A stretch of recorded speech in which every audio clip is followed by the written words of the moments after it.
యూఎస్ఏలో ఉన్న చాలా మందికి ఇలా వీసా అపాయింట్మెంట్స్ రీషెడ్యూల్ చేస్తారు అని తెలియక సడెన్‌గా ఇండియాకెళ్ళి చాలా మంది సఫర్ అవుతున్నారు. ఆల్మోస్ట్ అసలు నెక్స్ట్ ఫ్యూచర్ ఏంటి? అసలు ఎలాంటి డెసిషన్ తీసుకోవాలి? కొన్ని కంపెనీస్ యాక్సెప్ట్ చేస్తున్నాయి. చాలా కంపెనీస్ వాళ్ళ యొక్క పాలిసీలను బేస్ చేసుకొని యాక్సెప్ట్ చేయట్లేవు. సో, వాటి గురించి ఈ వీడియోలో డిస్కస్ చేద్దాం అనుకుంటున్నా. ఇదొక జనరల్ టాపికే. సో, ఇంకెవరైనా మొదటిసారి మన వీడియో చూస్తున్నట్లయితే తప్పకుండా సబ్స్క్రైబ్ చేసుకోండి. వీడియోకైతే లైక్ చేయండి. ఎవరికైనా యూజ్ అవుతది అనుకుంటే షేర్ చేయండి. డైలీ చూసే వాళ్ళైతే లైక్ కొట్టి చూడడం స్టార్ట్ చేయండి. మొదటిసారి ఛానల్‌ని చూస్తుంటే ఎక్కడైనా నచ్చినా కూడా అప్పుడైనా లైక్ చేయండి. సబ్స్క్రైబ్ చేసుకోవడం అయితే అస్సలు మర్చిపోవద్దు. మనం 1,00,000కి కొంచెం వెయిట్ చేస్తున్నాం కాబట్టి తప్పకుండా సబ్స్క్రైబ్ అయితే చేసుకోండి. మరీ డైలీ చెప్తున్నా అనుకోకండి. సో, చెప్పాలి. అది ఇక యూట్యూబ్ పాలిసీ ప్రకారం మనం కూడా డైలీ చెప్తేనే చేస్తుంటారు. సో, ఇంకా టాపిక్‌లోకెళ్తే ఆల్రెడీ మనం లాస్ట్ 2 వీడియోస్‌లలో డిస్కస్ చేసాం గదా! డిసెంబర్‌లో చాలా మంది యొక్క వీసా అపాయింట్‌మెంట్స్ అయితే రీషెడ్యూల్ చేశారు. సో, అందరివి కాదు. అంటే ఫర్ ఎగ్జాంపుల్ ఒక 100 మెంబర్స్ అనుకోండి వన్ డేలో. అందులో 50 మెంబర్స్‌వి ఓకే. బట్ ఇంకో 50 మెంబర్స్‌వి మాత్రం రీషెడ్యూల్ అయ్యాయి. సో, అలా అన్నట్లు. ప్రతి ఒక్కరి రీషెడ్యూల్ అవ్వలేదు గానీ, చాలా వరకైతే రీషెడ్యూల్ చేశారు. దానిని బేస్ చేసుకొని ఏంటి అంటే, చాలామంది ఇండియాకెళ్ళిన వాళ్ళు ఎస్పెషల్లీ చాలా వరకు సఫర్ అవుతూ ఉన్నారు. ఎందుకు అనంటే, ఇప్పుడు ఫర్ ఎగ్జాంపుల్ వాళ్ళకి అంటే 1 డేనో, 2 డేస్‌లోనో లేకపోతే ఒక 10 డేస్‌లోనే రీషెడ్యూల్ అలా ఇవ్వలేదు. కొంతమందికైతే 2027కి ఇచ్చారంట. అంటే ఇంకా 1 ఇయర్ తర్వాతకి. అలాంటివి కూడా మనం చాలా జూస్తున్నాం. ఆల్మోస్ట్ మార్చ్‌లో, ఏప్రిల్ లోపల కొంతమందివి ఈవెన్ మనం డిసెంబర్‌లోనే అనుకుంటున్నాం కదా! ఈవెన్ జాన్వరిలో ఎవరికైతే వీసా అపాయింట్‌మెంట్స్ ఉన్నాయో వాళ్ళవి కూడా రీషెడ్యూల్ అయ్యాయంట. వాళ్ళవి కూడా నెక్స్ట్ ఆగస్ట్‌లో, సెప్టెంబర్‌లో ఇచ్చాయంట. సో, అంత డిలే అన్నట్లు. అంటే ఆల్మోస్ట్ 8 మంత్స్, 9 మంత్స్ వరకు కూడా డిలే ఉన్నాయి. సో, అంత డిలే ఉంటే చాలా వరకు కష్టం కదా! ఫర్ ఎగ్జాంపుల్ వాళ్ళకొక వీసా ఇంకొక 6 మంత్స్ వరకు ఉంది అనుకోండి. పెద్ద ప్రాబ్లమ్ ఏమీ లేదు. ఆ ప్రాసెస్ నెక్స్ట్ టైమ్ చేసుకుంటాంలే అని చెప్పేసి యూఎస్ఏకి వచ్చేస్తారు. బట్ ఎవరిదైతే ఓన్లీ వీసా అపాయింట్‌మెంట్స్ అంటే ఐ మీన్ వీసా ప్రాసెసింగ్ కోసమే వెళ్ళిన వాళ్ళు ఉంటారు కదా! వాళ్ళకి మాత్రం చాలా వరకు ప్రాబ్లమ్ అవుతది. లైఫ్ అంతా కూడా అసలు అటు ఇటు కాకుండా అయిపోతది. ఏండింకా కొంతమందేంటంటే visa next, life first, I mean family first, visa next and ఇలాంటివి చాలా కూడా వింటూ ఉంటాం. అంటే ఇప్పుడు చాలామందేంటంటే ఎమర్జెన్సీలో ఉన్నా కూడా ఇండియాకి వెళ్తే మాత్రం చాలా వరకు ఇబ్బందులు ఎదుర్కొంటారు.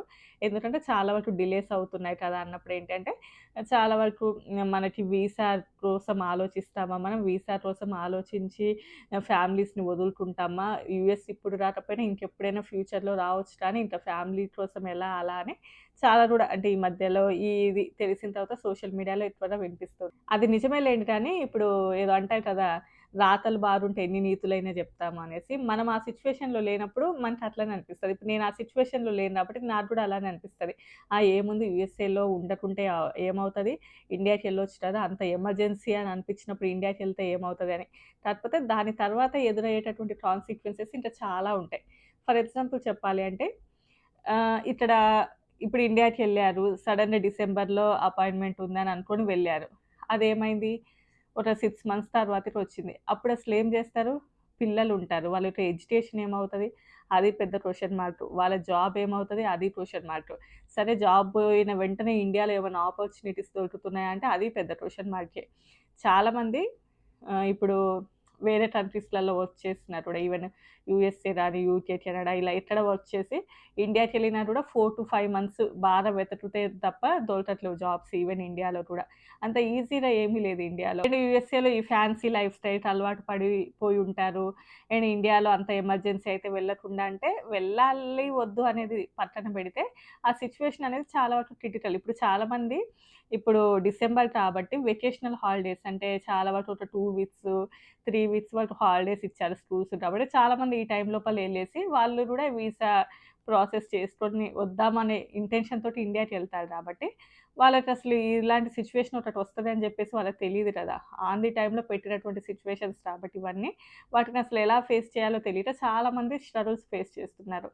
అండ్ ఈవెన్ నాకు తెలిసిన వాళ్ళొకరు అంటే ఇక్కడ నార్త్ ఇండియన్స్ ఉంటారు. వాళ్ళ కంపెనీలో గూడా ఒకరు అలానే వెళ్లారంట. సేమ్ ప్రాజెక్ట్‌లో వర్క్ చేసేవాళ్ళు. ఇండియాకి జస్ట్ ఎళ్ళేసి ఆ ప్రాసెస్ కూడా చేసుకుందాం అని జెప్పేసి వాళ్ళకి ఆల్‌మోస్ట్ ఏప్రిల్‌లో ఇచ్చారంట. అసలేం జేయాలో గూడా తెలియట్లే.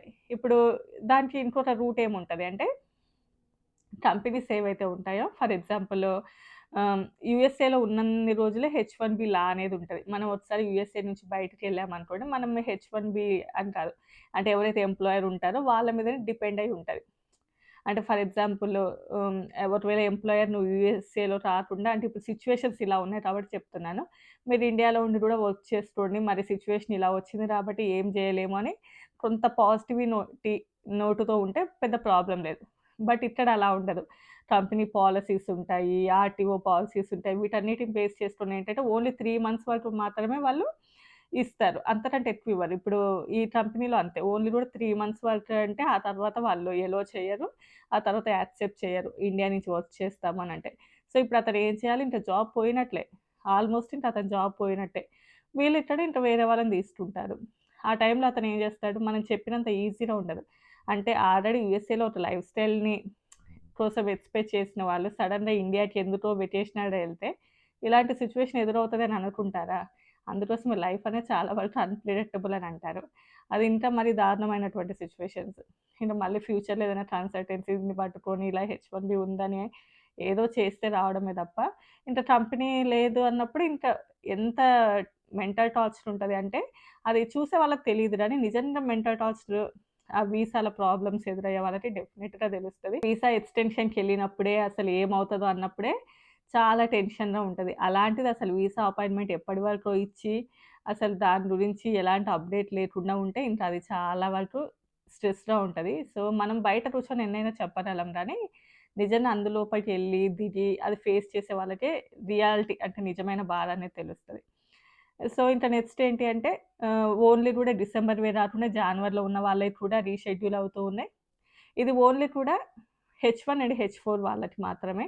ఎల్-1 వాళ్ళకి, ఎల్-2 వాళ్ళకి, బీ-1, బీ-2 అయితే యాస్ ఆఫ్ నౌ వాళ్ళకి ఎలాంటిది లేదు ప్రాబ్లమ్. మేబీ చెప్పలేం ఫ్యూచర్‌లో అప్పుడంతలో అప్పుడే రేపటి నుంచి మీ వీసాలు గూడా రీషెడ్యూల్ అవుతున్నాయి అనొచ్చు కానీ, ఇప్పటివరకైతే వాళ్ళకైతే ఎలాంటి ప్రాబ్లమ్స్ లేవు. ఈవెన్ ఎఫ్-1 వాళ్ళకి కూడా ఓన్లీ మెయిన్‌గా హెచ్-1 వాళ్ళకి, హెచ్-4 వాళ్ళకి. ఎందుకు అనేది మీ అందరికీ తెలుసు సోషల్ మీడియా పెట్టిందని జెప్పేసి. బ్యాక్ ఎండ్‌లో అసలెలా ఉన్నారు వీళ్ళ యొక్క స్టోరీ అంతా తెలుసుకొని, ఆ తర్వాత వీసా ఇవ్వాలా లేదా అని జెప్పేసి చెక్ చేస్తున్నారు. దానికి రీజన్ చాలా ఉన్నాయి. అండ్ రీసెంట్‌గా నేషనల్ గార్డ్స్‌ని వాళ్ళని చంపేయడము, ఇలాంటివి చాలా సిట్యుయేషన్స్‌ని బేస్ చేసుకొని ఇంక ప్రతి వీసాకి గూడా ఏదో ఒకటేవైనా స్ట్రిక్ట్‌గా తీసుకురావాలి అని జెప్పేసి. ఇంతకంటే ముందు గూడా కొంచెం అంటే మనము ఒకదానికొకటి డాట్స్ కనెక్ట్ చేసామనుకోండి చాలా వెరైటీగా అనిపిస్తది. ఒకప్పుడు వేరే దేశంలో అంటే ఫర్ ఎగ్జాంపుల్ యూఎస్ఏలో మనకేదైనా వీసా అయిపోతే పక్కన ఉన్న మెక్సికన్ కంట్రీకో అది వేరే కంట్రీలకెళ్ళేసి వీసా అపాయింట్‌మెంట్స్ బుక్ చేసుకొని ప్రాసెస్ చేసుకునేవాళ్ళు. ఆ ప్రాసెస్‌ని తీసేశారు. ఎవ్వరైనా కూడా వాళ్ళ హోమ్ కంట్రీకే వెళ్లి చేసుకోవాలి అని జెప్పేసి.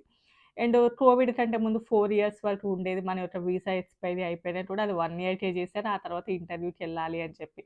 ఇటు ఏ వీసా వాళ్ళు ఆ వీసా రాకుండా ఇంకేదైనా వీసా గనుక చేంజ్ అయితే ఫర్ ఎగ్జాంపుల్ ఎఫ్-1 నుండి హెచ్-1కి రానియండి. ఇలా గనుక చేంజ్ అయ్యారు అని అనుకోండి. వాళ్ళు డెఫినిట్‌గా ఇంటర్వ్యూని అటెండ్ చేయాలి అని జెప్పేసి. ఇప్పుడు సరే ఇంటర్వ్యూలకెళ్తాము అనంటే వాటిని రీషెడ్యూల్ అని జెప్పేసి వాటి యొక్క డేట్స్ కొన్ని నెలల తర్వాత ఇవ్వడం. సో, ఇవన్నిటిని చూసుకుంటే ఆల్‌మోస్ట్ ఎవరైతే హెచ్-1బీల మీద ఉన్నారో, వాటిని చాలా వరకు స్క్రూటినీ జేసి, తగ్గించేసి అంటే డైలీ ఒక 1000 పీపుల్ యూఎస్ఏ వస్తున్నారనుకోండి ఫర్ ఎగ్జాంపుల్‌గా. అందులోపల హాఫ్ ఆఫ్ ద అమౌంట్ తగ్గినట్లే. అంటే ఒక 500 పీపులే వస్తున్నట్టుగా. అంటే వీటి వలన చాలా వరకు గూడా అంటే యూఎస్ఏకి హెచ్-1బీల మీద రావడానికి దాని యొక్క ప్రాసెస్‌ని చాలా వరకు టైట్ చేసి చాలా వరకు తగ్గిస్తున్నారనే మనకనిపిస్తది. సరే వాళ్ళకి మన మీద అలాంటివి ఏది కూడా లేదు అంటే వాళ్ళు ఎంప్లాయీస్‌ని పెంచి ప్రాసెస్‌ని ఫాస్ట్‌గా చేసి ఫాస్ట్‌గా చేయొచ్చు. బట్ వాళ్ళకి వస్తే పోయినా ఓకే. లేకపోయినా లేదు. పోతే పోనీ ఏంటిలే అన్నట్టుగానే ఉంది కాబట్టే వాళ్ళసలు ఎలాంటి కొత్త స్టాఫ్‌ని పెట్టుకోలేదు. ఆల్రెడీ ఉన్న స్టాఫ్ తోటే మేనేజ్ చేస్తున్నారు. అందువల్ల ఈ సోషల్ మీడియా అనేది ఒకటి పెట్టేసి డైలీ ఒక 30 మెంబర్స్‌ని చూసే చోట ఓన్లీ 15 మెంబర్స్‌కే ఇవ్వడము. మిగతా వాళ్ళయి రీషెడ్యూల్ చేయడం ఇలా చేశారు. ఒకప్పుడు ఎఫ్-1 వీసాకి ఇంత లేదు. బట్ ఈ హెచ్-1, హెచ్-4 వచ్చాకనే దీని మీద ఇంతనా అని ఒకప్పుడు ఈ సోషల్ మీడియా పెట్టిండ్రు. ఎఫ్ వీసా, జే వీసా వాళ్ళకి కూడా పెట్టారు కదా! వాళ్ళకి మరీ ఇంత దారుణంగా లేదు. ఓన్లీ కూడా వీళ్ళకే ఇది. అండ్ కంపెనీస్ చెప్పా కదా! ఒకవేళ వాళ్ళ యొక్క ఎంప్లాయర్ ఎవరైనా యాక్సెప్ట్ చేస్తే చేసుకోవచ్చు. ఇండియాలో ఉండి కూడా వర్క్ చేసుకోవచ్చు. కొంత ఇండియాకి టాక్స్ కట్టడం ఏదో ఉంటది. బట్ చాలా వరకు కంపెనీస్ ఏంటంటే యాక్సెప్ట్ చేయవు. ఎందుకు అంటే కంపెనీ పాలిసీస్ ఉంటాయి. ఆర్‌టీఓ పాలిసీస్ ఉంటాయి. వాటిని బేస్ చేసుకొని ఏంటంటే యాక్సెప్ట్ చేయవు. అండ్ అది కూడా ఒకటి మనం చూసుకోవాల్సిందుంటది. అదే అంటే మనం తెలియక ఇండియాకెళ్ళి చాలా వరకు కూడా ఇబ్బందులు పడుతున్నారు చాలామంది. మీకు ఇంకా ఏదైనా డెప్త్‌గా కావాలి అనుకున్నా, మీరు తప్పకుండా ఇండియాకి ఎమర్జెన్సీగా ఎళ్ళాలి. మాకింక తప్పదు, వేరే దారి లేదు వెళ్ళకపోతే అని ఉంటే అటార్నీస్ ఉంటారు. వాళ్ళైతే మీకు ఇంకేదైనా సజెస్ట్ చేయగలరు. మేము జనరల్‌గా అసలు సిట్యుయేషన్స్ ఏంటనే చెప్పగలం గానీ, ఇంకా అందులోపల వాళ్ళేదైనా మీకు సజెస్ట్ చేస్తే వాళ్ళు చేయొచ్చు కాబట్టి, మీకు తెలిసిన వాళ్ళుంటే ఒకసారి లీగల్‌గా వాళ్ళని ప్రొసీడ్ అవ్వండి. సో, ఇంక ఇంతే అండి. ఈ వీడియో నచ్చితే లైక్ చేయండి, షేర్ చేయండి, సబ్స్క్రైబ్ చేసుకోండి. Bye bye.